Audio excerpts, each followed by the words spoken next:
একবার একটা মোরগ তার একটু শরীর খারাপ ছিল, তাই সে চলাফেরার ঝুঁকি নেয়নি, গাছের ডালে চুপ করে বসেছিল।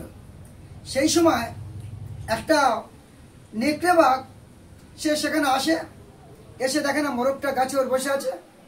সে তখন তাকে বলছে যে ভাইয়া, আপনার অসুস্থতার খবর শুনে আমি এখানে এসেছি, একটু গল্প গুজব করবো, তোমার মনটাও ভালো হবে, তুমি নেমে এসো। তখন মোরগটা বুঝতে পেরেছে তার অভিসন্ধি। মোরগটা বলল, ভাইয়া আমি এখানে ভালো আছি, তুমি চলে গেলেই বরং আমি সুস্থ বোধ করবো। নেকড়ে কিছু যেতে চায় না। তখন নেকড়ে বলছে, বলে ভাই তুমি আমাদের দিকে অযথা সন্দেহ করছো।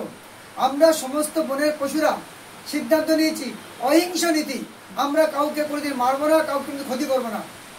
তখন মোরগ তার অভিসন্ধি বুঝতে পারলো, একটু উঁচুতে উঠে গিয়ে একটা দেখার ভান করলো। দেখে বলছে ওই দূরে একটা সিংহ আসছে। তখন নেকড়ে বুঝতে পারলো যে সিংহ এলে বিপদ আছে। তখন পালাবার উপক্রম হলো। তখন মোরগ বলছে, ওই তুই চলে যাচ্ছ? তখন বলছে, সিংহরা বোধহয় অহিংস নীতি মানেনি। মূল কথা হলো ফ্ল্যাটারি ওয়ার্ডে, অর্থাৎ এই মিষ্টি মিষ্টি কথায় অনেকে ভুলে যায়, ঠকে যায়। অযাচিত বন্ধুদের এড়িয়ে চলা উচিত। আর যারা এই মিষ্টি মিষ্টি কথা বলে তাদের সঙ্গে বন্ধুত্ব করার আগে তাদের অভিসন্ধিটা একটু বুঝে নেওয়া উচিত।